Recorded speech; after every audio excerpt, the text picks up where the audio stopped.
3월 18일 법률방송 로투데이 시작하겠습니다. 도전정신으로 자신만의 전문 분야를 개척해가는 청년 법률가를 만나다 코너입니다. 오늘은 서울대 전기공학과를 졸업하고 게임회사 개발자로 근무하다 지식재산권 전문 변호사로 변신해 법조인의 길을 걷고 있는 김혜주 변호사를 만나 얘기를 들어봤습니다. 공학도에서 법조인으로 어떤 얘기들이 있을까요? 왕성민 기자가 만나봤습니다. 서울 역삼동에 위치한 지식재산권 전문 창경 법률사무소입니다. 한 변호사가 PC 모니터를 들여다보며 한창 뭔가 작업에 열중입니다. 변호사님, 네. 지금 어떤 작업을 하고 계시나요? 예, 저는 IP 선행 기술 조사를 위한 프로그램 코딩을 진행을 하고 있습니다. 보통 법전이나 판례와 씨름하느라 여념이 없는 여느 변호사와 달리 변호사 업무와 별 상관없어 보이는 코딩 작업에 매진하고 있는 김혜주 변호사. 올해 변호사 5년 차인 김혜주 변호사는 서울대 전기공학과를 나온 공학도 출신으로 게임 회사 개발자로 첫 직장을 시작했습니다.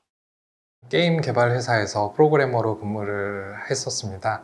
그때 진행했었던 프로젝트 중에 하나가 한국전자통신연구원과 같이 진행을 했었던 게임 AI 관련 프로젝트였고요. 그 프로젝트가 게임 회사 재직 시절 김혜주 변호사는 개발자로서 업계에서 아무렇지 않게 벌어지는 게임 표절에 문제의식이 있었다고 말합니다. 개발자들이 봤을 때는 굉장히 표절 게임이 많았었던 것 같아요. 지금 생각을 해보면. 근데 그런 표절 게임에도 불구하고 이제 단지 게임이 인기가 있다면 좀 어느 정도는 용서가 되는 이제 그런 분위기였어요. 우연히 참석한 해외 컨퍼런스에서 지식재산권 관련한 문제를 접하게 되었고 평소 가졌던 게임 표절에 대한 문제의식은 지식재산권에 대한 관심과 공부 그리고 로스쿨 진학으로 이어졌습니다.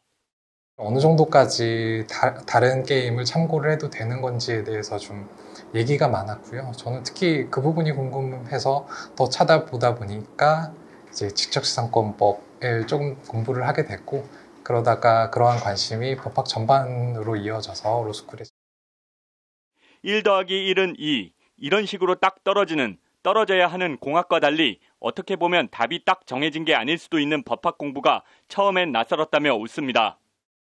어떤 문제가 있으면 그 문제의 답이 딱 정해져 있는 것이 아니라 어떤 학설이라든가 아니면 판례라든가 심지어 판례가 바뀌기도 하고요. 그런 것들이 처음에는 잘 이해가 안 됐고요. 답이 정해져 있지 않다는 거에 대해서 약간은 낯설었던. 그런데 또 어떻게 하다 보니까 법학 공부도 공학과 일맥상통하는 점을 발견했고 재미를 붙이게 됐습니다.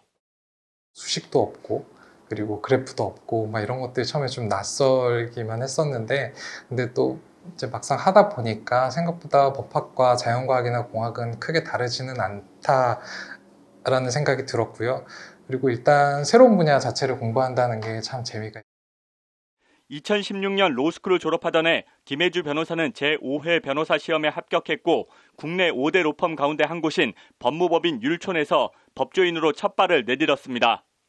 변시에 붙자마자 유명 대형 로펌에서 입사해 법조인 생활을 시작한 데 대해 김혜주 변호사는 여러모로 운이 좋았다며 약간 수줍어하기도 합니다.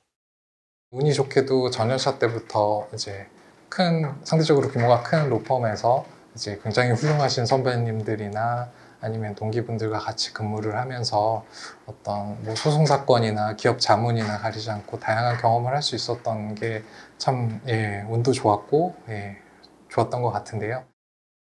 율촌에서 김혜주 변호사는 공학도 출신 게임 개발자로서 가졌던 문제의식과 지식을 바탕으로 지식재산권 분야의 두각을 나타내며 차곡차곡 커리어를 쌓았습니다.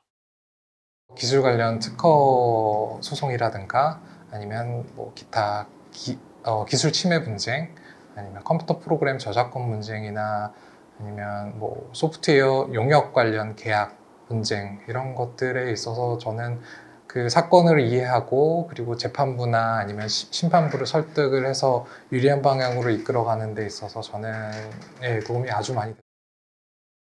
김혜주 변호사는 특히 새로운 분야를 공부하고 도전하는데 별 두려움 없는 성격이 변호사 업무의 외연을 확장하는 데 큰 도움이 됐다고 말합니다. 사실 어떤 특정 기술 분야를 알고 있다는 것 자체보다는 공학을 공부했다는 것 때문인지 모르겠지만 저는 기본적으로 어떤 새로운 기술 분야에 대한 두려움이 상대적으로는 적다. 충분히 필요한 정도의 기술 수준으로는 공부할 수 있다라는 어떤 자신감 내지 믿음을 많은 법조인들이 선망하는 유명 로펌에서 탄탄대로를 걷고 있던 김혜주 변호사는 더 큰 목표를 위해 3년간 몸담고 있던 율촌을 떠나 지난 2019년 창경 법률사무소를 설립해 독립합니다. 다른 중소형 로펌에서는 경험하기 어려운 사건들을 많이 경험을 할 수 있어서 그게 저는 개인적으로 가장 큰 자산이 됐다고 생각을 하고 있고요. 이제 그런 경험들을 바탕으로 저는 지적재산권 분야에서 좀 작지만 강한 로펌을 시작으로 해서 그쪽 분야의 전문성을 가진 로펌을 운영을 하고 싶다라는 생각을. 어떻게 보면 율촌이라는 든든한 뒷배를 뒤로하고 허허 벌판에 단기 필마로 선 김혜주 변호사의 전략은 지식재산권 관련한 틈새 시장 공략, 그리고 전문화와 차별화, 특화입니다. 그동안은 사실상 이제 시장을 지배하고 있는 그런 큰 기업들 위주로 자문을 많이 드렸었는데요. 근데 이제 개업을 하고 나서는 좀 더 이제 시장을 지배하고 있지는 않지만 이제 향후 새로운 시장을 신기술로 개척을 하거나 아니면은 어떤 혁신을 통해서 이제 새로운 분야를 이제 개척을 하고 싶어하는 그런 중소기업들 위주로 해서 이제 그런 기업에게 양질의 자문 서비스를 1차 목표는 고객의 인정을 받는 유능한 변호사가 되는 것. 그 목표를 따라 걷다 보니 법률사무소는 설립 2년 만에 어느 정도 자리를 잡아가고 있습니다. 저는 항상 처음에는 그 고객의 업계나 고객의 창작 분야를 이해하려고 굉장히 노력을 하는 편이고 이제 앞으로도 그런 경험들이 들어가서 이제 고객분들의 사업을 잘 이해할 수 있는 그런 변호사 그리고 그런 사무소가 되기를 하지만 아무리 발전을 하고 있어도 현실에 만족해 안주할 생각은 추호도 없어 보입니다. 장기적으로는 저희가 리걸테크 분야에 진지하게 도전을 해보고 싶습니다. 일단 저희의 그런 리걸 서비스를 하는 거를 경험을 바탕으로 해서 직접 사실 개발을 하고 있거든요. 그래서 개발을 통해서 언젠가는 기업이나 아니면은 법률 소비자분들을 위해서 만족시킬 수 있는 그런 리걸테크 서비스를. 법률방송 왕성민입니다. 네, 비트코인 열풍이 거센데 오는 25일부터 가상자산에 관한 법률이 시행된다고 합니다. 차상진 변호사의 금융과 법에서 자세히 알아보겠습니다. 차 변호사님, 오늘 1 비트코인에 6,800만 원 넘는 가격에 거래가 됐다고 하는데 이게 왜 이렇게 가격이 센 건가요? 처음에 이제 채굴을 통해서 네. 조금씩 수량이 늘어나고는 있는데 네. 이제 거래자들이 이제 거래를 좀 안 한다든지 아니면 이제 비트코인 수량에 비해서 이제 네. 통화량이 너무 많다라고 네. 하면 이제 통화에 비해서 비트코인이 적으니까 상대적으로 희소해서 가격이 오른다 이렇게 생각하시면 될 것 같습니다. 이게 근데 이 비트코인이 범죄에 악용되는 측면도 좀 있죠. 예, 있습니다. 가상자산을 이제 범죄를 위한 자금 조달이라든지 아니면 범죄 수익을 은닉하거나 교부하는 데 사용되는 행위입니다. 네. 실제로 이제 국제 자금 세탁 방지 기구인 FATF는 네. 가상자산을 이용해서 자금 세탁이나 범죄 자금 이용이 네. 되는 경우가 많다라고 해서 네. 이제 이를 방지하기 위한 가이드라인도 마련하고 네. 각 나라의 이런 법률의 입법을 촉구했습니다. 네. 국내에서도 사실 마약 거래 등에 이제 가상자산이 이용되는 경우들이 많이 있습니다. 이게 앞서 언급했는데 25일부터 시행되는 가상자산에 관한 법률이 이런 부정적인 거를 좀 막기 위한 취지인 거죠? 예, 맞습니다. 정식 명칭은 이제 특정 금융거래 정보의 보고 및 이용 등에 관한 법률입니다. 네. 약칭으로 흔히 특금법이라고 많이 합니다. 네. 해당 법률은 금융거래를 이제 이용한 자금 네. 세탁 행위라든지 원래 테러 자금 조달 행위를 금지하기 위해서 이제 입법이 되었는데 네. 주된 타겟은 이제 가상자산을 가지고서 이제 네. 자금 세탁이나 테러 자금에 이용하는 것을 막는 것이고 다만 이제 가상자산 사업자가 신고돼서 관리되다 보니까 네. 이제 가상자산 거래 자체가 보다 이제 투명해지는 그런 효과도 있습니다. 가상 사업자를 신고를 받아서 관리를 한다고 했는데 가상 자산 사업자 이게 뭐 어떤 사람들인가요? 예, 가상자산 사업자 이제 범위에 대해서는 이제 네. 조금 이제 법률 해석에 대해서 좀 논란이 있는데 네. 뭐 흔히 이제 가상자산 이제 거래를 하는 거래소라든지 네. 아니면 이제 가상자산을 거래할 때 이제 네. 또 자기가 보유하고 있어야 되지 않겠습니까? 네. 그 보유를 하는 이제 지갑 관리 서비스라든지 뭐 이런 서비스업자들을 보통 말하게 됩니다. 네. 이게 뭐 상당히 좀 약간 어렵긴 한데 이게 어쨌든 법안이 시행되는데 처음 시행되는 거기도 하고 뭐 논란과 혼선도 있을 것 같은데 어떤가요? 예, 우선 이제 그 가장 이제 논란이 있는 거는 네. 가상자산 사업자가 누구냐 아까 이제 질문하셨듯이 네. 그걸 먼저 제일 다들 궁금해하고요. 네. 그리고 두 번째는 이제 계좌 개설 여부에 대한 심사를 어떻게 할 것이냐 뭐 이게 있습니다. 네. 특근법은 금융기관으로 하여금 이제 누가 계좌를 개설하러 네. 오게 되면 네. 이제 계좌를 개설하는 자가 이제 가상자산 사업자인 경우에는 이제 고객이 특근법에 따라 신고를 마쳤는지 좀 확인해라 네. 이렇게 규정을 하고 있는데요. 네. 이제 문제는 이제 금융기관은 이렇게 창구 건너편에 앉아 있는 고객이 가상자산 사업자인지 아닌지 모르지 않습니까? 네. 다행히 가상자산 사업자라고 하면 네. 이제 가상자산 사업과 관련된 신고를 했는지 그 서류를 달라고 하면 되는데 이제 가상자산 사업자가 아니라고 본인이 하면 네. 이게 신고를 했는지 안 했는지 가상자산 사업자가 아닌지 맞는지에 대한 사실 증명서류가 따로 발급이 되지 않기 때문에 네. 이제 금융기관들은 이런 확인을 어떻게 해야 되느냐 뭐 이것들에 대해서 좀 고민이 많이 있는 것으로 파악하고 있습니다. 이게 뭐 앞으로 더 보완하거나 정비해야 될 점이 있다면 뭐 어떤 게 있을까요? 예, 먼저 이제 그 거래소 이용자들이나 네. 아니면 전자지갑 보관관리 서비스 등을 이제 이용하시는 분들이 계실 텐데요. 네. 이들은 이제 먼저 자신이 이용하는 업체가 네. 특근법에 따른 이제 신고를 마쳤는지 또는 그 준비를 적절하게 하고 있는지에서 좀 모니터링을 좀 하실 필요가 있고요. 네. 그리고 이제 제도를 운영하는 이제 금융정보분석원이 네. 현재 상당히 신중하면서도 차분하게 이제 접근을 하고 있는 것으로 보이지만 제도 운영 경험을 쌓아감에 따라서 네. 이제 뭐 적용 범위를 좀 더 늘린다든지 네. 아니면 규제를 조금 변화를 시킬 필요가 있다든지 뭐 이런 것들이 있는데 네. 이에 따른 뭐 정책 동향도 좀 이제 참고하실 필요가 있을 것 같습니다. 네.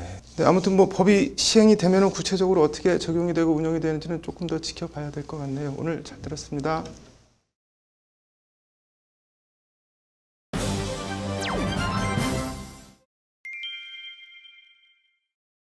네, 법률구조공단 사용설명서 오늘은 지하철 발빠짐 사고 얘기해 보겠습니다. 신세아 기자 나와 있습니다. 신 기자 일단 사건 내용부터 먼저 볼까요? 네, 김모 씨는 지난 2016년 8월에 네. 서울 지하철 5호선 신길역에서 네. 길동역 방향 열차에 승차를 하다가 열차와 그 승강장 사이에 네. 발이 빠져서 요추 염자 및 긴장 척추 불안정 등 이제 네. 2주간 치료를 요하는 상해를 입었습니다. 네. 이에 이제 김 씨는 저소득층 교통사고 피해자에 대한 네. 이제 무료 법률구조 사업을 시행하고 있는 네. 이제 법률구조공단 도움을 얻어서 네. 이제 치료비 13만 9천 원 그리고 위자료 200만 원을 청구하는 손해배상 소송을 제기했습니다. 네.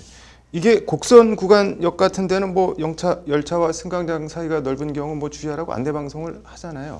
네, 그렇습니다. 이제 지하철에서 많이 네. 들어서 익숙하실 텐데요. 이제 뭐 2역은 승강장과 네. 열차 사이가 넓으므로 뭐 내리고 타실 때 조심하시기 바랍니다라는 이제 안내 방송을 지속적으로 합니다. 네. 이제 현재 서울교통공사로 이제 재탄생한 네. 당시 이제 5호선을 운영하던 서울특별시 도시철도공사는 네. 재판에서 이제 발빠짐주의 안내 방송을 이제 우리가 했고 네. 발빠짐주의라는 이제 주의 문구도 부착해 놓았고 네. 나아가서 이제 승강장 내 감시인 배치를 비롯한 뭐 네. 승강장 CCTV 및 스크린도어 설치 네. 그리고 고무 발판 설치 등 우리는 뭐 방호 조치 의무를 다했다 이렇게 강조를 했습니다. 네. 근데 이 사건 사고가 발생한 승강장은 네. 곡선 승강장이었는데요. 네. 열차와 승강장 사이가 직선 승강장보다 이제 넓을 수밖에 없는 한계가 있는 데다 네. 좀 더 이제 넓다고 발이 다 빠지는 것도 아니고 네. 사고가 김씨 부주의 때문에 발생했다라는 네. 게 이제 그 당시 서울교통공사의 항변이었습니다.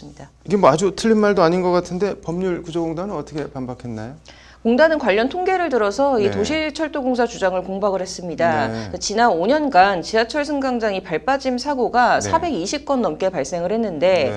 열차와 승강장 사이 거리가 성인 남성의 평균 발볼 10cm를 초과하는 곳에서 네. 주로 사고가 발생했다라는 것을 먼저 지적을 했는데요. 네. 공단은 특히 이 사건 사고가 발생한 신길역은 열차와 승강장 사이가 18에서 20cm에 이른다는 점을 거듭 지적하면서 네. 이것을 이제 법률 용어로 네. 공작물의 설치 보존상의 하자가 있다라고 주장을 했습니다. 네. 이게 쉽게 말해서 승객 부주의가 아닌 네. 그 역 자체의 구조적 하자로 인해서 발빠짐 네. 사고가 일어난 것이다라는 취지였습니다. 법원 판단은 어떻게 나왔나요? 일단 시설물 하자와 관련해서 시설이 관계 법령이 정한 시설 기준 네. 등에 부적합한 것이라면 특별한 사정이 없는 한 네. 이제 이러한 사유는 공작물의 설치 보존상 하자에 해당한다라고 볼 수 있다라는 게 이제 대법원 판례입니다. 네. 재판부는 이러한 대법원 판례에 따라서 네. 신길역에 하자가 있는 공단 주장을 받아들여서 도시철도공사 측에 배상 책임이 있음을 인정을 했는데요. 네.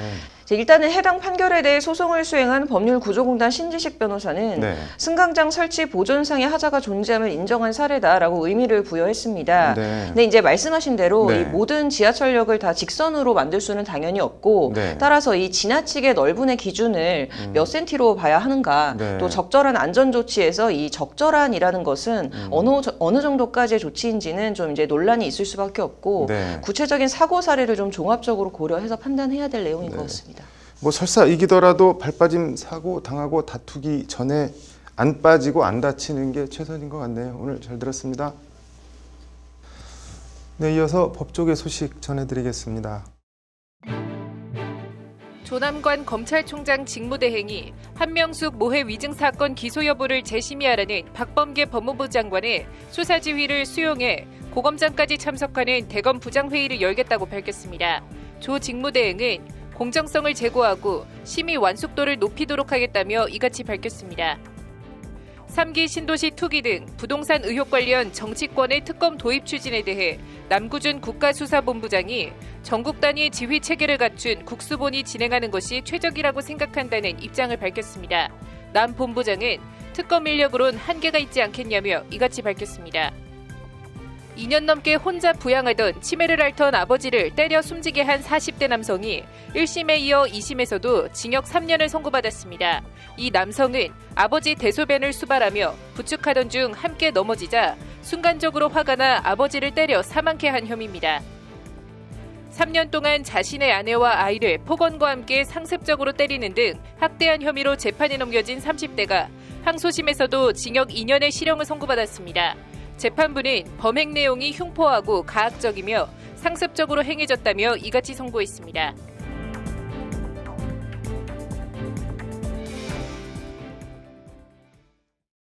3월 18일 법률방송 로투데이 마치겠습니다. 시청해 주셔서 감사합니다.